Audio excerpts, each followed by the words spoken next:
मीरा भाईंदर परिसरातील बांधकाम व्यावसायिक समय चव्हाण यांच्या गाजलेल्या हत्याकांड प्रकरणात मोठी कारवाई करण्यात आली। या प्रकरणातील मुख्य सूत्रधार म्हणून नाव समोर आलेला कुख्यात गँगस्टर सुभाषसिंग ठाकूर याला मीरा भाईंदर पोलिसांनी फतेहगड कारागृहातून अटक करून ठाणे न्यायालयात हजर केले।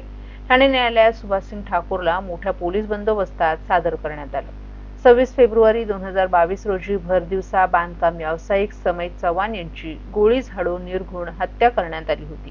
या घटनेमुळे संपूर्ण मीरा भाईंदर आणि ठाणे परिसरात खळबळ उडाली होती। तपासादरम्यान या हत्येच्या कटामागे सुभाषसिंग ठाकूरचा सहभाग असल्याचं निष्पन्न झाल्यानंतर त्याचं नाव मुख्य सूत्रधार म्हणून पुढे आलं होतं। आज न्यायालयात हजर करण्यात आल्यानंतर ठाणे न्यायालयानं सुभाषसिंग ठाकूरला 22 तारखेपर्यंत पोलीस कोठडी सुनावली आहे। या प्रकरणात आणखी कोणाचा सहभाग आहे का याचा तपास पोलीस कोठडी दरम्यान करण्यात येणार असून या हत्याकांडाच्या मुळाशी असलेला कट उघडकीस आणण्यासाठी पोलीस कसून चौकशी करत आहेत। सुभाषसिंग ठाकूर यांना ठाणे सत्र न्यायालयात हजर करण्यात आलं होतं। कोणता हा नेमका गुन्हा होता आणि काय नेमका युक्तिवाद पार पडला?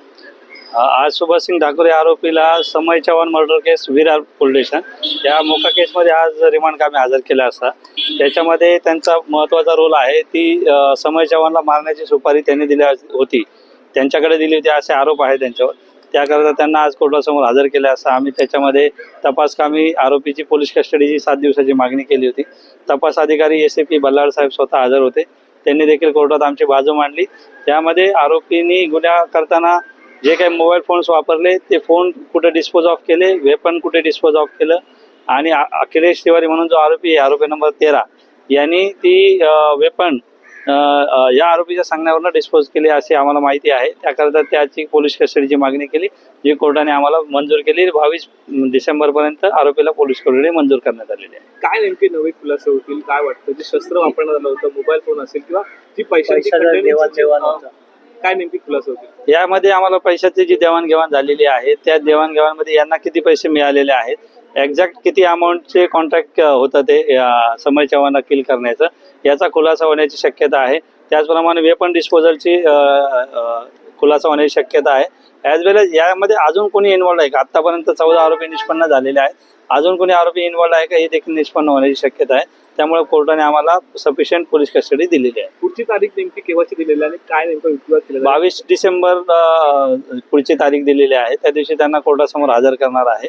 त्याच्यामध्ये जर प्रोग्रेस असेल, इन्व्हेस्टिगेशनमध्ये जर आम्हाला प्रोग्रेस मिळाला तर पुढील तपासासाठी आम्ही पुन्हा त्याची पोलीस कस्टडी मागणार आहोत।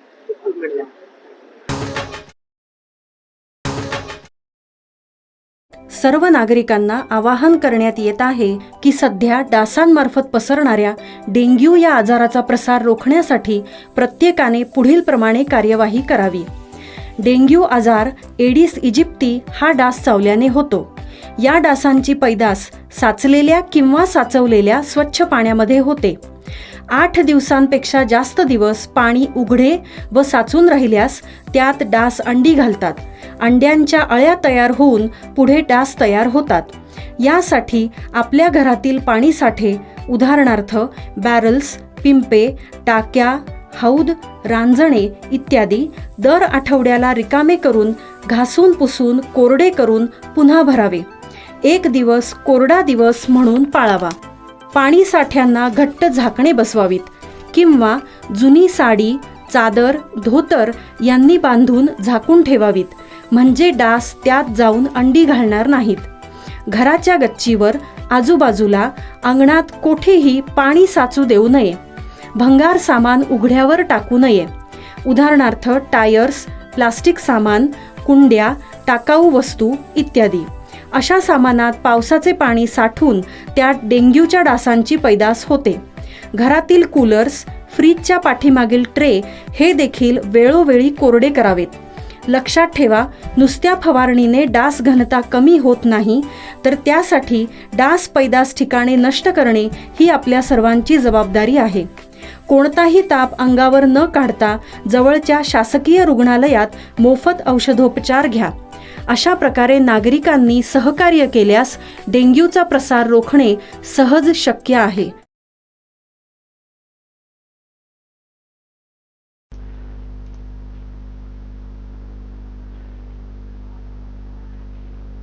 ज्ञानसाधना महाविद्यालयात आगामी 22 डिसेंबर रोजी राज्यस्तरीय रोजगार मेळाव्याचं आयोजन.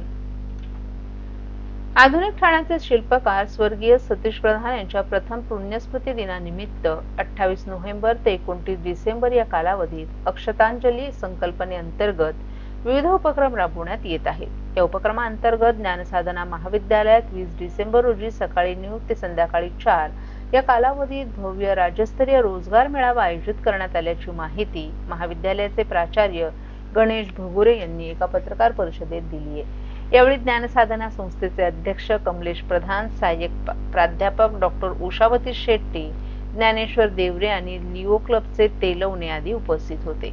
ठाणे शहरातील तसंच राज्यभरातील विविध महाविद्यालयांमधील विद्यार्थ्यांना आणि उमेदवारांकरिता रोजगाराच्या संधी उपलब्ध व्हाव्यात या उद्देशानं प्रथमच ज्ञानसाधना महाविद्यालयानं 20 डिसेंबर रोजी भव्य राज्यस्तरीय रोजगार मेळाव्याचं आयोजन केले. या रोजगार मेळाव्यात 103हून अधिक नामांकित कंपन्यांचा सहभाग असणार असून त्यामध्ये TCS, विप्रो, टेक महिंद्रा यांसारख्या 10 अग्रगण्य IT कंपन्यांसह स्टेट बँक, HDFC आदी 10 नामांकित बँकिंग संस्थांचाही समावेश आहे.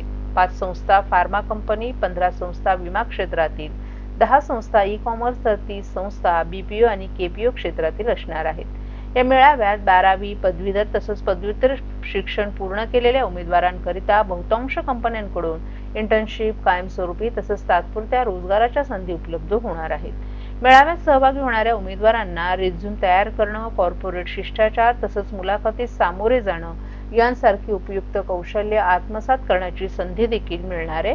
तरी मोठ्या संख्येनं युवा वर्गानं मेळाव्यात सहभागी होऊन रोजगाराच्या सुवर्ण संधीचा लाभ घ्यावा असं आवाहन करण्यात आले. रोजगार मेळाव्याचं आयोजन केले. नमस्कार. 20 डिसेंबरला सकाळी 8 वाजल्यापासून संध्याकाळी 4 वाजेपर्यंत आपण महाराष्ट्रातली विविध कंपन्या, जवळपास 100पेक्षा जास्त कंपन्या इथे विद्यार्थ्यांना जॉब देण्यासाठी, त्यांचा इंटरव्ह्यू घेण्यासाठी महाविद्यालय येत आहेत.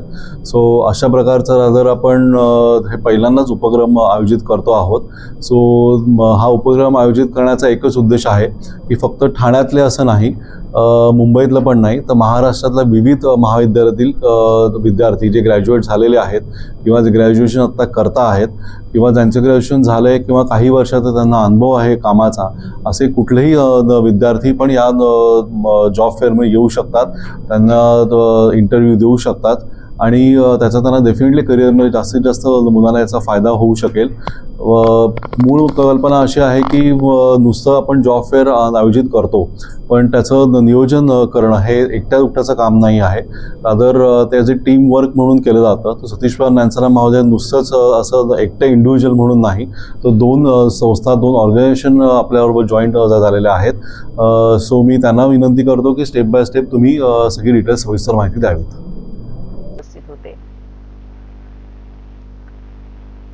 चालू वर्षात ठाणे महानगरपालिकेची सार्वत्रिक निवडणूक 2025-26 येत्या 15 जानेवारी 2026 रोजी होणार आहे. ही मतदान प्रक्रिया सुरळीत आणि शांततेत पार पाडण्यासाठी ठाणे महानगरपालिका प्रशासन सज्ज झाले.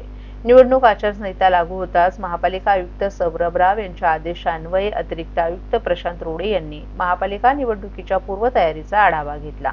या बैठकीस निवडणूक विभागाचे उपायुक्त उमेश बिरारी, जीजी गोदेपुरे, मनीष जोशी, मधुकर बोडके, मिताली संचेती, सचिन सांगळे, दीपक झिंजाळ, अनघा कदम, मुख्य लेखा व वित्त अधिकारी दिलीप सूर्यवंशी, नगर अभियंता प्रशांत सोनाग्रा यांच्यासह सर्व उपनगर अभियंता यांच्या विविध विभागांचे प्रमुख उपस्थित होते.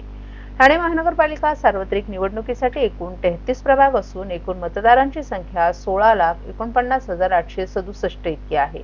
यामध्ये पुरुष मतदारांची संख्या 8,63,878 इतकी, तर महिला मतदारांची संख्या 7,85,830 इतकी असून इतर मतदारांची संख्या 159 इतकी आहे. 33 प्रभागात एकूण 1,942 इतकी मतदान केंद्र निश्चित करण्यात आल्याची माहिती निवडणूक विभागाचे उपायुक्त उमेश बिरारी यांनी दिली आहे. तर प्रत्यक्ष निवडणुकीच्या दिवशी सर्व मतदान केंद्रांवर मिळून एकूण 9,710 कर्मचारी नियुक्त करण्यात येणार आहेत. यामध्ये मतदान केंद्र अध्यक्ष, मतदान अधिकारी 1, मतदान अधिकारी 2, मतदान अधिकारी 3, शिपाई आणि पोलीस कर्मचाऱ्यांचाही समावेश असणार आहे. ठाणे शहरात 1942 मतदान केंद्रांसाठी 9710 कर्मचारी वर्ग आवश्यक असून या व्यतिरिक्त 20% राखीव कर्मचाऱ्यांची नेमणूक केली जाणार आहे. या बैठकीत सार्वत्रिक निवडणुकीच्या पूर्वतयारीतील प्रत्येक टप्प्याचा आढावा घेण्यात आला. मतदान केंद्र निश्चिती आणि तयारी, निवडणूक निर्णय अधिकारी कार्यालय निश्चिती आणि तयारी, वाहन उपलब्धता आणि संनियंत्रण, सीसीटीव्ही आणि वेबकास्टिंग सुविधा, विद्युत व्यवस्था, मतदान यंत्र व्यवस्था, मतदान केंद्रांचं नियोजन, सुरक्षा व्यवस्था तसंच मतदान जनजागृतीच्या उपक्रमांवर सविस्तर चर्चा करण्यात आली.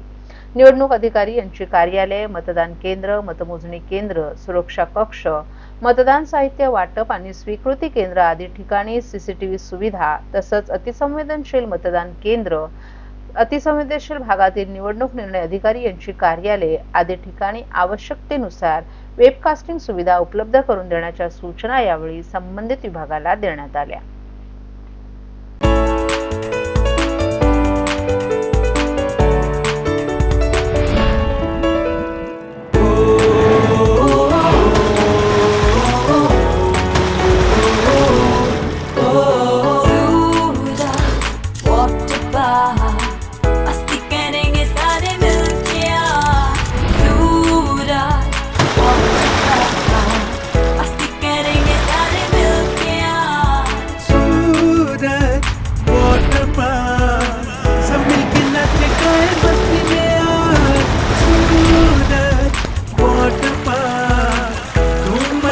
सब मिलके आज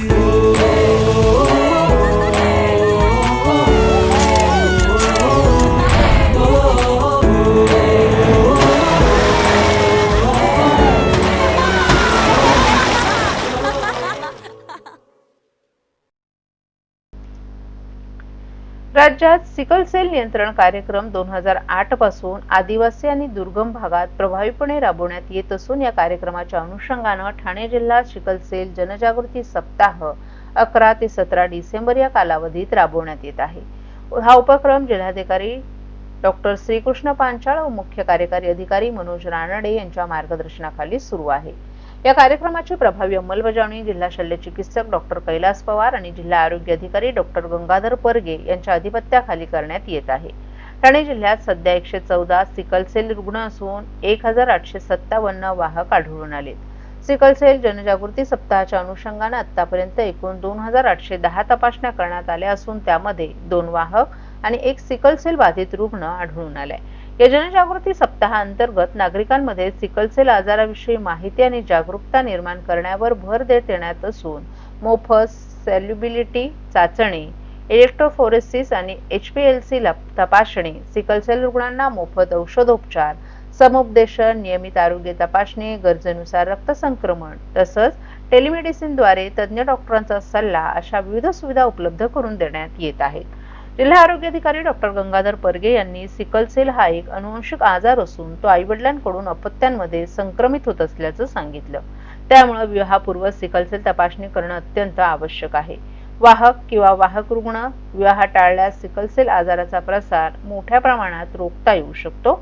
तसंच सिकल सेल ग्रस्त मातांनी गर्भधारणेनंतर लवकरात लवकर गर्भजल तपासणी करून घ्यावी असंही परगे यांनी स्पष्ट केले.